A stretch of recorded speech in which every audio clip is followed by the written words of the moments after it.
Alors nous sommes mercredi, on est le 11 novembre, nous sommes donc le 29 Heshvan et nous sommes arrivés à Daf Tet Zayin de Sota, Tet Zayin, et on est arrivé à la 5e ligne, Eba Yalehu. Alors on était en train de parler que le Kohen, après avoir rempli le récipient avec, donc, en argile avec un peu d'eau, il va entrer dans le Mishkan pour prendre un peu de terre, afar. Alors la Gemara pose une question. En sham afar, ma'ushi ten efer. S'il n'a pas trouvé de la terre, est-ce qu'il peut mettre de la cendre à la place? Alors la Gemara répond. Elle dit Aleba de Bet Shammai la tebelah. Selon Bet Shammai, la question ne se pose pas. Pourquoi? Parce que des amre lama seno efer shekadu afar. Parce que nous là-bas, à propos de recouvrir le sang d'une volaille ou d'une bête sauvage, c'est marqué aussi, la Torah a dit là-bas, il faut donc recouvrir avec de la terre. La Gemara là-bas, elle discute si quelqu'un, est-ce qu'on peut aussi recouvrir avec de la cendre, oui ou non.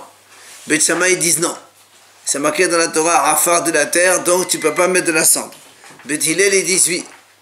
Ils disent on peut mettre de la cendre aussi, on recouvre le sang de la bête, donc bête sauvage ou des volailles. Donc selon Bet Shammai que on n'a pas le droit de mettre de la cendre à la place de la terre, ben ici aussi la question ne se pose pas. Puisque si on n'a pas de terre, tu ne peux pas mettre de la cendre. Qui était la question se pose à la base de Bet Hillel. Donc selon Bet Hillel, qui eux, ils ont dit dans la mitzvah de recouvrir le sang des volailles avec de la cendre aussi, c'est valable. Alors, d'accord, c'est ça la question. Là-bas,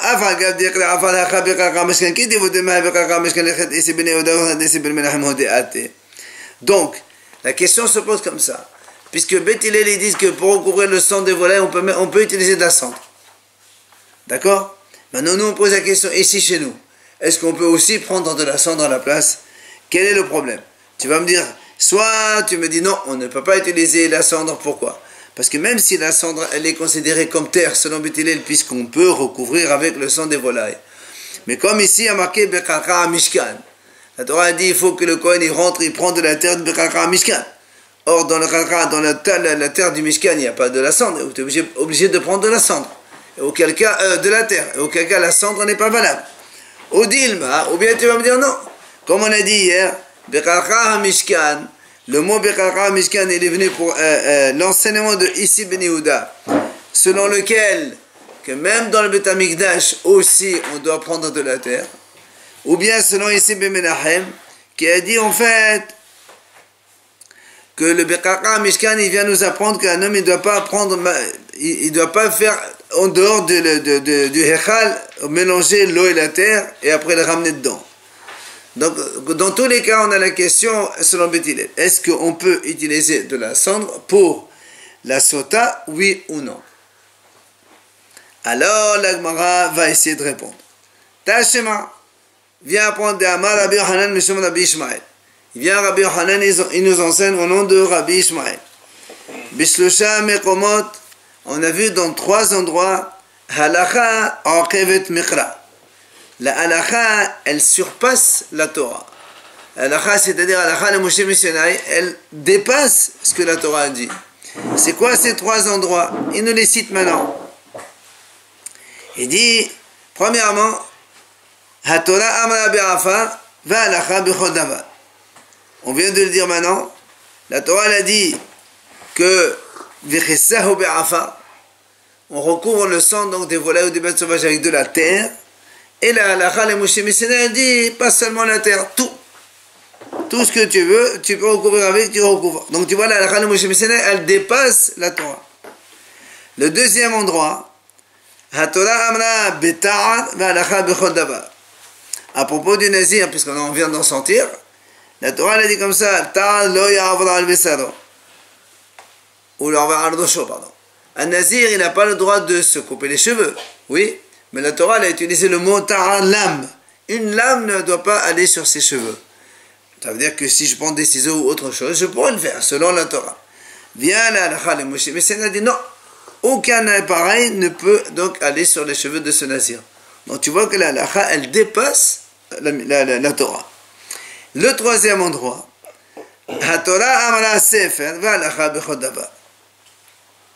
À propos des guettes, quand la Torah dit un homme, quand il veut divorcer de sa femme, il donne un guet, c'est marqué Vecha tavla sefer keletut. Sefer Chachamim, on dit, selon la Torah, ça veut dire un parchemin. Tu écris sur un parchemin un guet. Vienne la halakha de Moshe Messina dit, pas seulement un parchemin, tu peux utiliser un papier, une feuille d'olive, d'olivier, ou ce que tu veux, tu peux mettre. Donc, voilà, on a ici 3 endroits dans lesquels la halakha de Moshe Messina, elle dépasse la Torah. La halakha de Moshe Messina. Elle dépasse la Torah. C'est ce qu'on vient de voir maintenant, les 3 cas. C'est pour ça que maintenant la Gemara dit si tu dis maintenant que pour la femme sota, que la Torah a dit afar, c'est marqué afar, la femme afar dans Mishkan. Il prend la.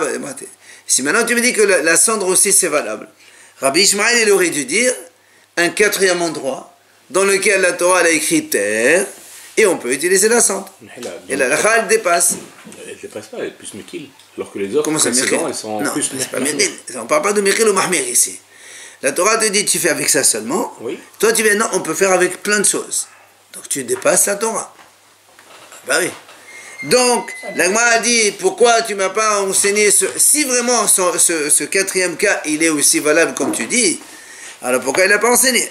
Si Rabbi Ishmael ne l'a pas enseigné, on est obligé de dire que ce 4e cas n'est pas valable. Donc ça veut dire que pour la femme sota, on ne peut pas utiliser de la cendre, on ne peut utiliser que de la terre, comme il est marqué dans la Torah. Voilà la réponse que la Gemara donne. Vient, la Gemara repousse. Tana Veshiyer. La Gemara dit non. Rabbi Ishmael, il a cité 3 cas, mais en vérité, il y en a plein d'autres. Donc il n'a pas tout mis dans la liste. Alors je peux te dire que la sota aussi c'est pareil, tu peux utiliser de la cendre. Alors on m'a dit quel est l'autre cas qu'il a pu laisser d'après toi et que tu pourrais généraliser à d'autres? Alors il dit Shiyer Metzora. Il a laissé le cas du Metzora qu'il n'a pas noté ici dans la liste, mais aussi il fait partie. C'est quoi ce cas du Metzora? Détania. Moi je ramène ici cet enseignement. C'est marqué dans la Torah, on a déjà dit que le Metzora, quand il est guéri de sa Metzarat, il devient tahor, il coupe les cheveux, il rase, donc il se rase une fois. Après, il compte 7 jours de pureté et il se rase une seconde fois. Et la Gemara dit comme ça, c'est marqué dans la Torah, donc au 7e jour, il y a marqué, il rase tous ses cheveux. Alors, la Gemara, elle raisonne, elle dit, comme dans le pasuk qui a marqué, il y a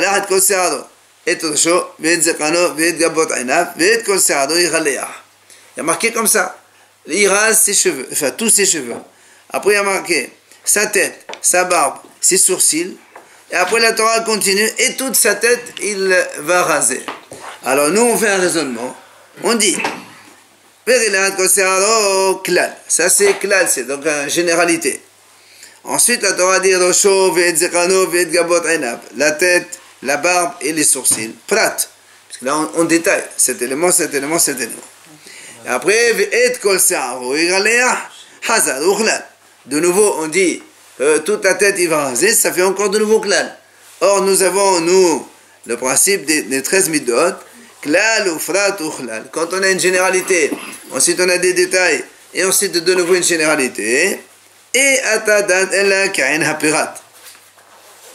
On ne peut donc juger, inclure dans le groupe que seulement la chose qui ressemble au prat. C'est quoi? Ma pirat, meforash, comme le pirat il a été détaillé, expliqué, c'est quoi? C'est makom kenush se'ar vener'a. C'est un endroit où il y a un rassemblement de cheveux et c'est visible.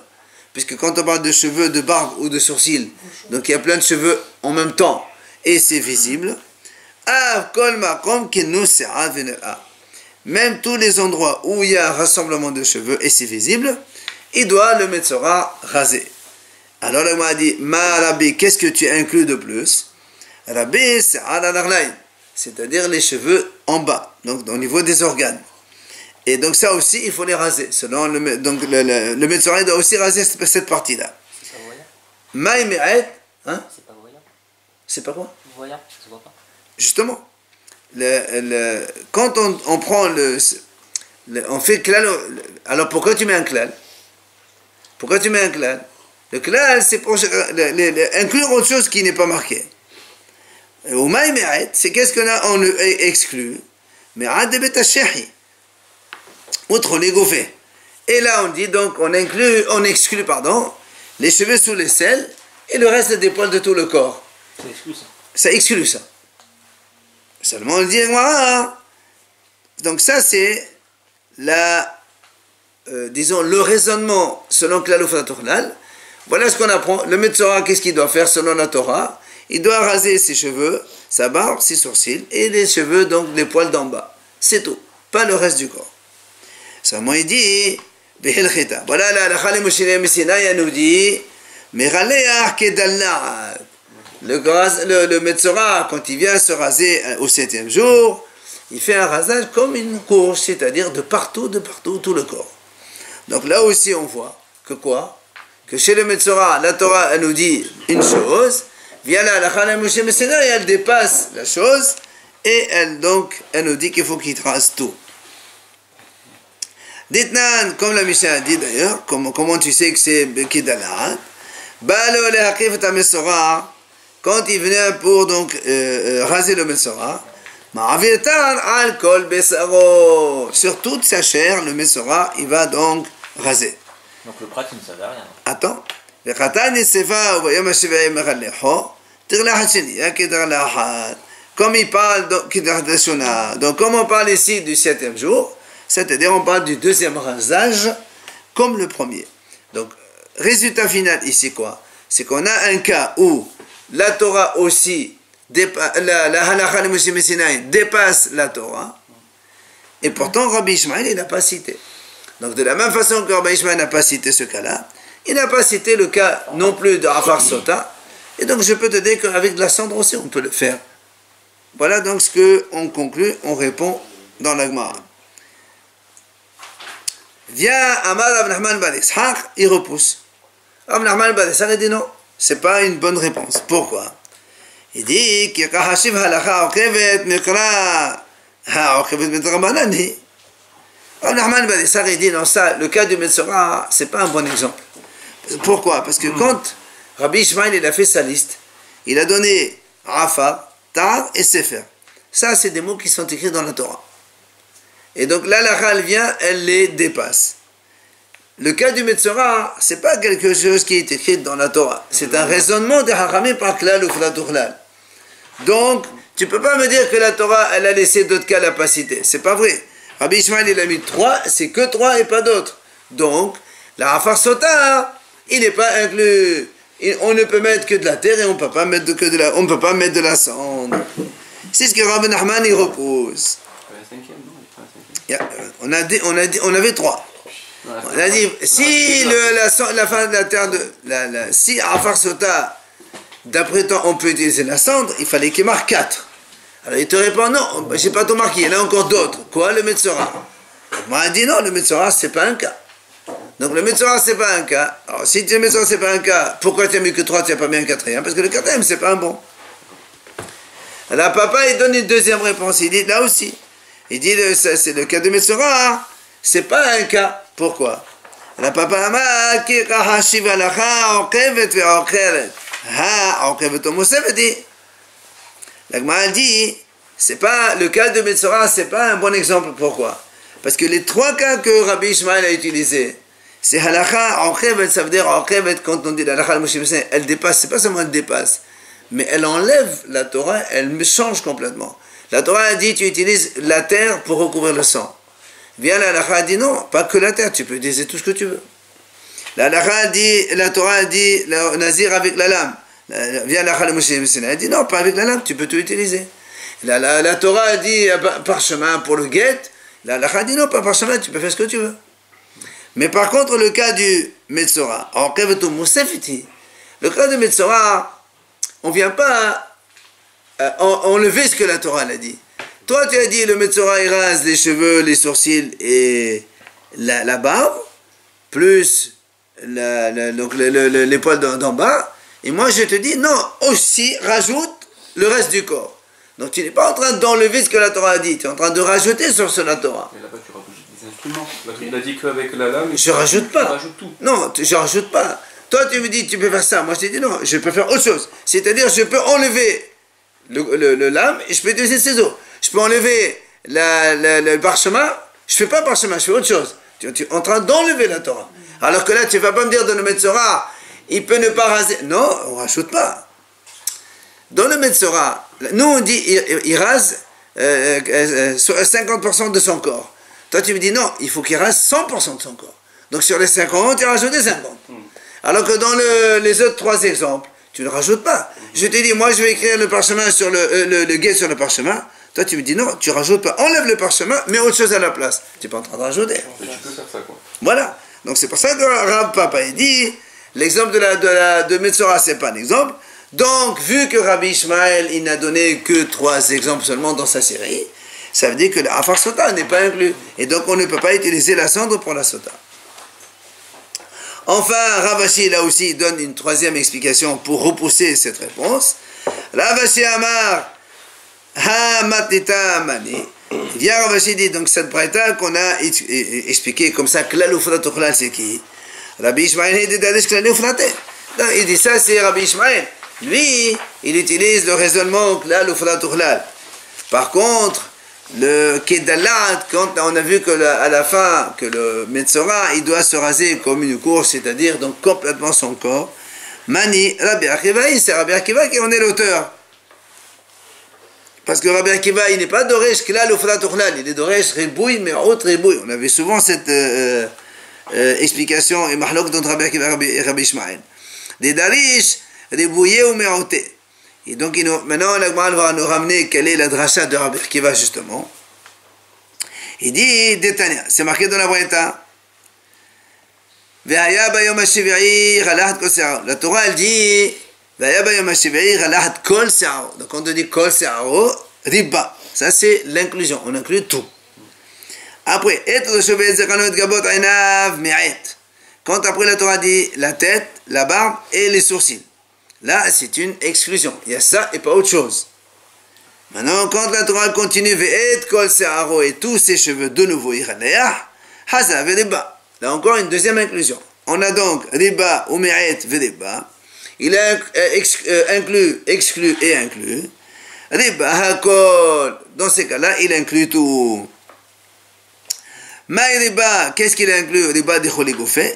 Donc les cheveux, tous les poils de son corps, de façon générale, pour ça il rase tout. Ou maï me'et, et qu'est-ce qu'il a exclu, pardon? Me'et, c'est al shebetora hotem. Les poils qu'il y a à l'intérieur du nez. Quoi, il peut raser cela? Non, justement, il a exclu cela. Donc tu vois bien qu'en fait, c'est 2 drachotes différentes entre Rabbi Akiva et Rabbi Ishmael. Et donc, ce n'est pas on n'a pas rajouté, il n'y a pas la Chale Moshe Messina qui a rajouté sur la Torah. C'est uniquement Mahnokat de raisonnement. Comment tu raisonnes? Est-ce que tu raisonnes comme Klal ou Fratorlal ou tu raisonnes avec les bouilles, mais autres bouilles? Il exclut les poils du nez, donc à la Moshe Messina, tu dois même les enlever. Il n'y a pas la Chale Moshe Messina, je te dis ici. Non, mais Ici, c'est Mahnokat, Rabbi Ishmael et Rabbi Akiva au niveau raisonnement. tout à l'heure, on a vu qu'il y avait une. Justement, il lui dit, c'est pas ça, c'est pas une Chale Moshe Messina, c'est une divergence entre Rabbi Akiva et Rabbi Ishmael. Quoi qu'il en soit, l'Agma dit, finalement, alors qu'est-ce qu'on fait? On peut mettre de la cendre ou pas pour la femme sota. Tashema, l'Agma essaie de répondre. Il a dit Ravuna Badashi au nom de Rav. En sham afa. Si on ne trouve pas de la terre, il peut apporter des légumes ou des herbes qui ont pourri. Ils deviennent donc comme si de la terre. Et il peut mettre à la place, il met dans l'eau pour la femme sota. Ça veut dire donc, on peut aussi mettre de la cendre, donc c'est la même chose. L'Agma a dit Velahi. L'Agma a dit c'est pas vrai, c'est pas une. Ça veut dire, tu peux pas comparer les légumes avec de la cendre. Pourquoi? Parce que Afar, il dit les légumes quand ils pourrissent, c'est comme de la terre, d'accord, Mais la cendre, je peux te dire, ça n'a rien à voir avec de la terre et donc tu ne peux pas l'utiliser.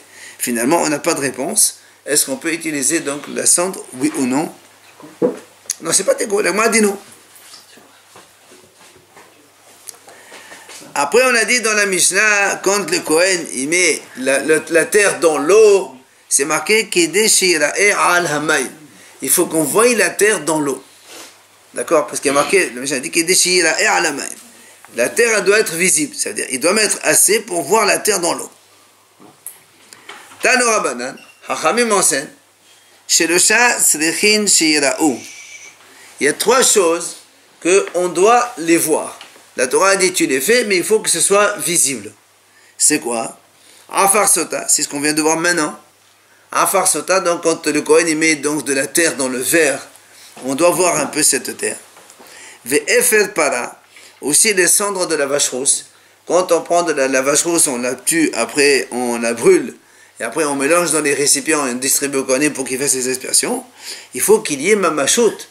Tu peux pas prendre un bout de cendre comme ça et 1000 litres d'eau. Tu vois plus rien. Il faut qu'il y ait donc que la cendre soit vide. Tu vois que l'eau elle est trouble, il y a de la cendre dedans. Et la troisième, verok et vama. Ça c'est quand il y a le halitza, la femme qui fait halitza à son beau-frère. Donc si une femme, elle est mariée et que son mari meurt et qu'elle n'a pas d'enfant, elle doit faire yiboum avec le frère de son mari.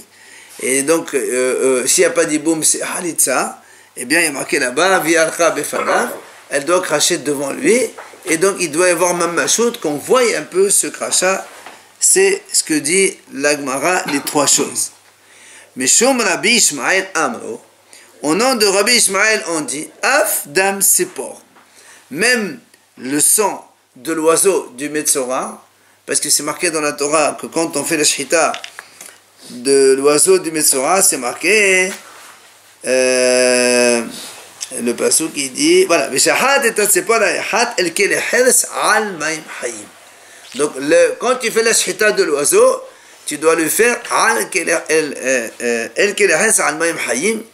donc sur un ustensile dans lequel il y avait de l'eau vive là-bas, et donc le sang il doit donc être dans le keli, et là aussi tu dois voir le sang. C'est ce que dit Rabbi Ishmael. Pas de shrita, non, dans les oiseaux.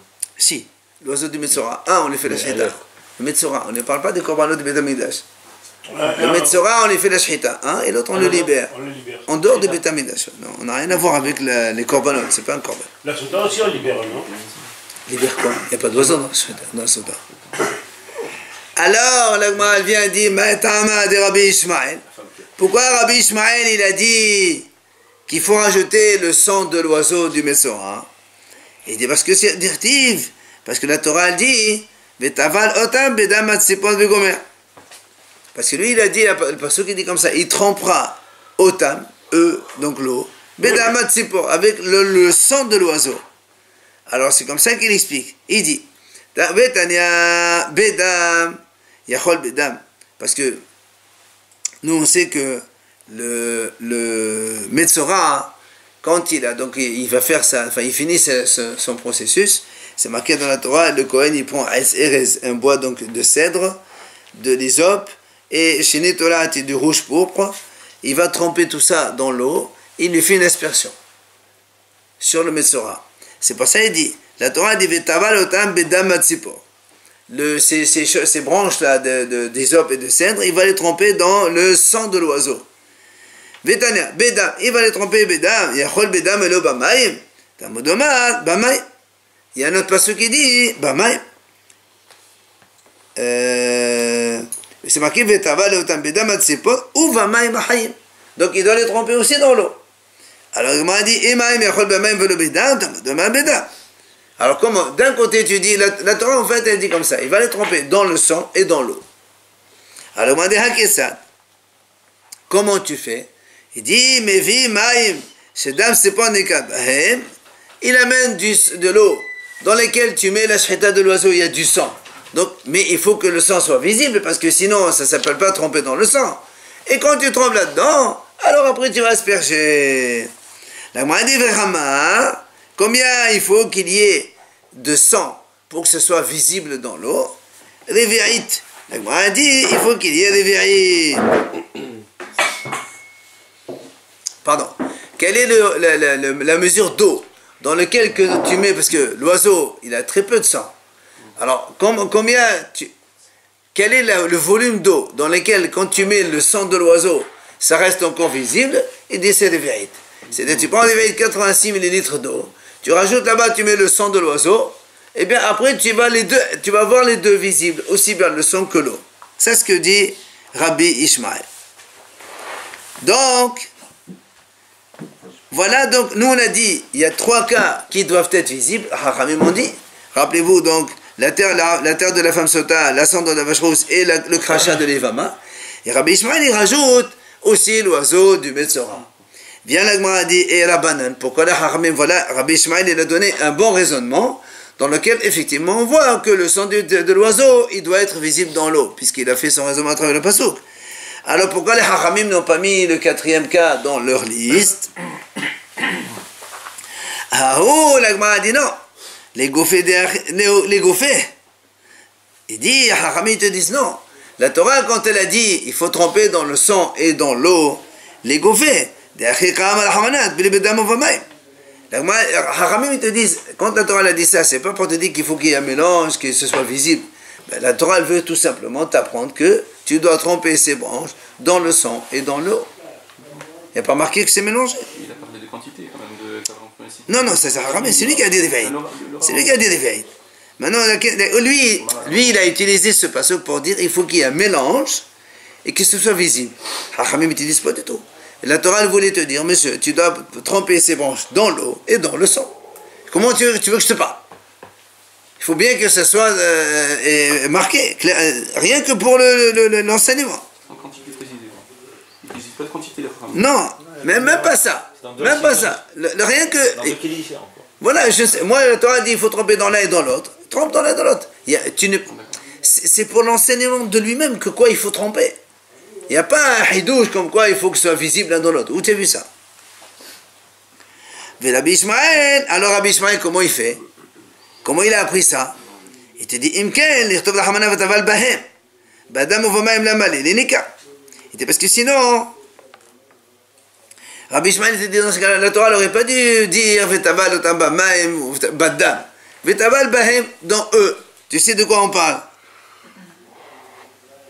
Et alors, si la Torah a dit, badam uvamayim, c'est pour te dire que le sang doit être visible. Alors on vient chez les Hachamim vers la banane, et alors Hachamim, voilà, une bonne explication de Rabbi Ishmael. Il fallait marquer Bahem, ça suffit. Ils te disent non, monsieur. Si la Torah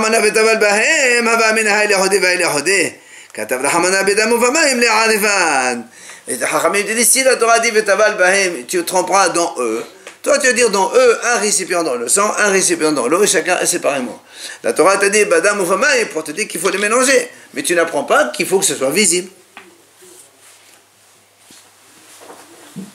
Rabbi Ishmael, alors qu'est-ce qu'il fait Rabbi Ishmael avec cette explication des Hachamim? Il te dit il te dit Rabbi Ishmael, si c'est pour les mélanger, on a déjà un autre pasouk.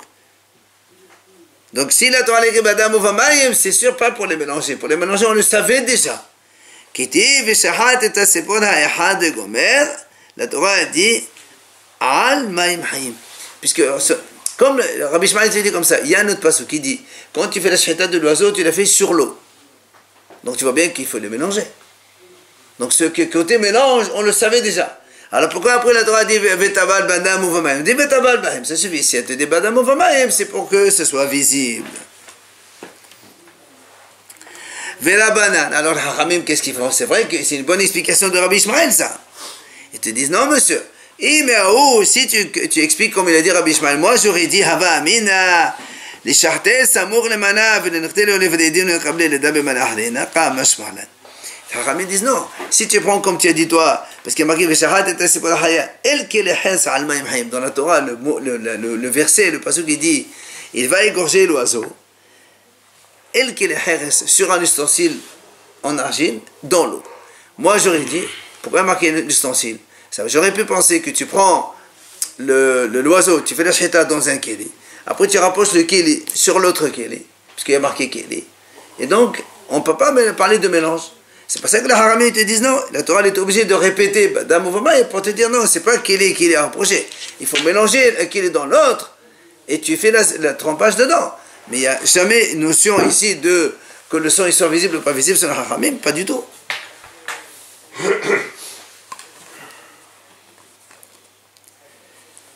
Donc les haramim maintiennent, il n'y a pas obligation que le sang de Metzora, de l'oiseau de Metzora, il soit visible.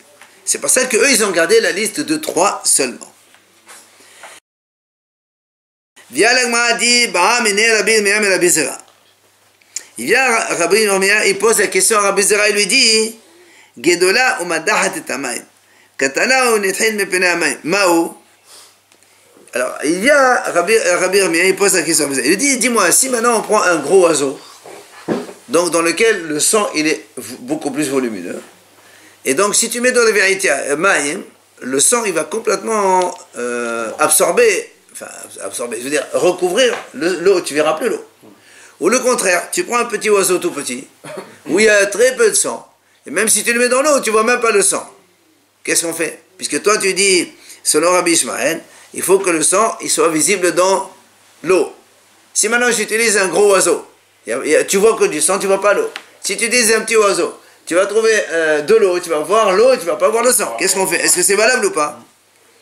Amal, il lui a dit, il lui répond, la va min alar, la tapir nafshar, les val mehelcheta. Mais c'est pas de l'eau, shiardo la banane. En le rag de la chemedat et amen, en le rag de la chemedat et amen. Il dit, je t'ai déjà dit d'arrêter de poser des questions pareilles. C'est-à-dire de compliquer comme ça des choses. Quand les haramim ils disent comme ça et comme ça, tu peux pas trouver un oiseau qui a un volume de sang supérieur, tu peux pas trouver un oiseau qui a le tsipor dans la Torah, c'est le tsipor normal, dans lequel tu mets dans des vérités maïm et tu vois le sang et c'est visible, zéro. Sur la couleur du sang, elle est beaucoup plus forte que l'eau. C'est vrai. Mais aussi quand tu tues un oiseau, le sang c'est vraiment quelques millilitres. Par rapport à des vérités maïm. Allez, Talo Rabbanan, on continue. Hachamim enseigne, écoutez bien. Nous on a dit maintenant, le Kohen il prend l'eau, le récipient donc en argile avec de l'eau, il rentre au Mishkan, il prend un peu de terre, il met là-dedans pour que ça soit visible tout ça.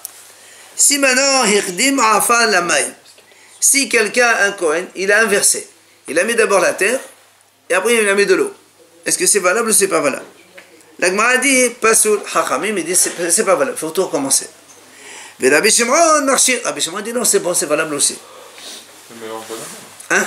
Le mélange de la Oui, mais si la Torah te donne un ordre, nous, on ne sait pas, est-ce que c'est comme ça et c'est un Merakev, ou bien c'est pas grave. Les Chachamim me disent non, c'est pas bon. Alors, la Gemara, elle explique pourquoi. Parce que nous, jusqu'à présent, on a étudié qu'il faut d'abord mettre de l'eau et après il faut mettre de la terre. Je comprends que si tu inverses le rôle, les Chachamim disent c'est pas soul. Maintenant, pourquoi Rabbi Shimon marchir? Ma'etama de Rabbi Shimon. Quelle est la raison de Rabbi Shimon? Il a dit que c'est quand même caché, même si on a inversé. Il dit, d'Irtiv, il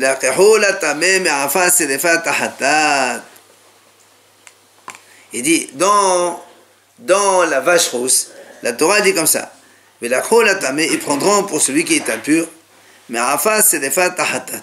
de la terre brûlée du hatat. Là-bas, la Torah elle parle de la vache rousse. Quand on a brûlé la vache, on prend la cendre de la vache, on la mélange avec de l'eau, et après on a dit on distribue ça au Kohanim, n'est-ce pas? Seulement la Torah, elle s'est exprimée un peu différemment. Elle a dit on prendra pour les gens impurs, puisque cette eau de vache rousse va servir pour purifier ceux qui sont impurs par l'impureté de mort. Alors la Torah dit comme ça, on prendra pour le tamé de la terre de la vache brûlée.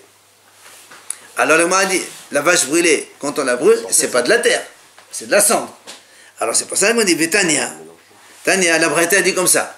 Amar Rabbi Shimon. Comment tu dis que c'est de la terre? C'est pas de la terre. Vahalo efadhu. C'est de la cendre. Quand on brûle une vache, on a de la cendre, on n'a pas de la terre. Alors pourquoi la Torah marque Afar? Shinna hakatov b'mashma'o. La Torah, elle a fait exprès de changer. Au lieu de marquer de la cendre, elle a marqué de la terre. Pourquoi? La donhemen de Gzera Shava. C'est pour faire Gzera Shava. C'est quoi cette Gzera Shava? Ne'emar kan Afar. On vient de voir ici, c'est marqué dans la vache rousse, Afar. V'ne'ema lehalan, et c'est marqué là-bas aussi Afar. La sota. Dans Sota, bien sûr, dans Sota. Alors, ma lehalan, Afar al-Gabimaïm, Afkan, Afar al-Gabimaïm. De la même façon que dans la vache rousse, de la même façon que dans la vache rousse, il y a marqué Afar al-Gabimaïm, puisque nous on te dit, tu prendras des cendres de la vache rousse, entre parenthèses, la terre de la vache rousse, et tu mettras dans l'eau. Ma lehalan Afar al-Gabimaïm, Afkan, Afar al-Gabimaïm. D'accord? Là où, donc, de la même façon, donc nous on a vu, les halan c'est dans la sota. D'accord? Dans la sota, c'est marqué Afar après l'eau. Donc tu mets l'eau et tu mets dessus la terre. Alors on dit dans la vache rousse aussi c'est la même chose. Comme il y a marqué, maintenant, de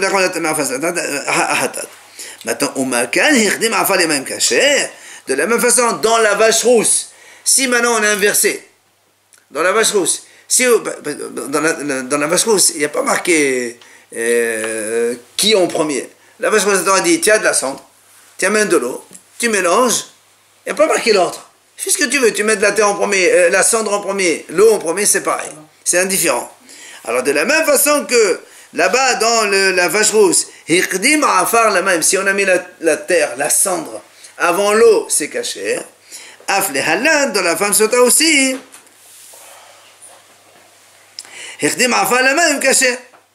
Eh bien, là, chez nous aussi, si on met la terre avant la cendre, alors il dit caché Rabbi Shimon, c'est de là où il a appris. Parce qu'au lieu de mettre FR, il a mis Arafar. Pour ça, pour ça. Alors là, on m'a dit, et qui t'a dit que là-bas, parce que moi je vous ai dit, dans la vache rousse, il n'y a pas marqué, on peut mettre indifféremment la terre ou la cendre en premier ou l'eau en premier. Il dit, mais où tu as appris ça? Mais Nalan, d'où tu sais peut-être que non, il faut mettre d'abord l'eau et après. Il te dit non, parce que là-bas, là-bas, dans la vache rousse, il y a deux psokim. Ketiv alaf. Il y a marqué comme ça, Benatan alaf ma'im hayim. Benatan alaf ma'im hayim. Tu mets au-dessus de l'eau. Au-dessus de quoi? Au-dessus de la cendre. Donc la cendre, elle est en premier. Quand tu dis de l'eau au-dessus, donc il y avait la cendre en bas. Alma, efet belisha. Urtiv, et pourtant il y a marqué dans un pasuk, Ma'im hayim el keli. De l'eau dans le keli. Alma ma'im belisha. Dans un autre pasuk il dit, tu mets de l'eau dans le keli. Dans le keli vide, tu remplis de l'eau. Donc machma, tu mets de la cendre après. Donc dans la vache rose, on a deux psukim dans lesquels on apprend indifféremment, tu peux mettre l'un ou l'autre. Haketsad. Ça c'est noté, tu vois bien que dans la vache rousse, on peut mettre la cendre en premier ou bien de l'eau en premier, et c'est pour ça qu'on fait Xera Shava avec nous ici dans la Fasanta, que selon Rabbi Shimon il dit que même si tu mets la terre en premier, c'est caché. Alors, vers la banane, Hachamim il dit comment ça se fait que les Hachamim ils ont dit que c'est pas soul. Voilà, il y a une Xera Shava ici, donc c'est très bien. El Keli Davra. Alav le Arefan. Donc, m'a dit non. La Torah, quand on dit El Keli, c'est pour Dafra. Ça veut dire, quand la Torah dit Venatan ala Omaim Hayim El Keli, Dafra, ça veut dire que c'est uniquement comme ça. C'est quoi comme ça? C'est que l'eau d'abord en premier dans le Keli. Après, tu mets la terre après. Alors, et Alav. Pourquoi la Torah dit alors? Comme on a dit dans le passage que c'est marqué Venatan alav ma'im hayim. Quand tu dis Venatan alav ma'im hayim, ça veut dire tu mets dessus de la cendre ma'im hayim. Il dit non, ça c'est pas. Le alav, c'est pas pour dire que si tu mets la terre en premier, c'est valable. C'est les arevin. Ça veut dire les arevin, c'est pour que tu les mélanges bien. Ça veut dire quand tu mets d'abord de l'eau, et tu mets après de la cendre, et alors tu mélanges. D'accord? Et un lave, c'est sur qui? Ben non, c'est toujours l'eau en premier. Parce que le mot alav, on déduit plutôt que quand il dit Venatan alav ma'im hayim, tu mets sur la cendre de l'eau. Il te dit non. Ma'im hayim el keli, il faut prendre la fin de la phrase. Ma'im hayim el keli d'abord, ça c'est essentiel. De l'eau dans le kélé. Ça, c'est indispensable. Donc, de l'eau dans le kélé vide, il n'y a rien. Mais qu'il soit avant. Maintenant, non, justement, quand on dit tu mets de l'eau dans le kélé, ça veut dire qu'il n'y a pas encore la cendre. Donc, c'est ça qui est fondamental. L'eau dans le kélé. Donc, d'abord de l'eau. Alors, qu'est-ce que tu fais avec Nathan Alav? Il te dit, Alav, c'est pour te dire, il faut les mélanger. Tu mélanges. Maintenant, il m'a dit, pourquoi tu ne dis pas le contraire? Il dit, pourquoi tu ne dis pas le contraire? Quand la Torah dit, tu dis comme ça, c'est ça l'essentiel. Sur la cendre, tu mets de l'eau. Ça veut dire que tu peux mettre la terre en premier ou la cendre en premier. Et l'autre, El Keli, ça veut dire quoi? El Keli. Hayyutan Bakeli. Ça veut dire quoi? Hayyutan Bakeli. C'est-à-dire que ce soit l'eau vive directement dans le Keli. Tu ne peux pas changer dans un Keli et mettre dans un autre Keli. De la source directe, tu la mets dans le Keli. On peut dire ça aussi. Alors, viennent Chachamim et te disent non, ça c'est pas valable. Pourquoi?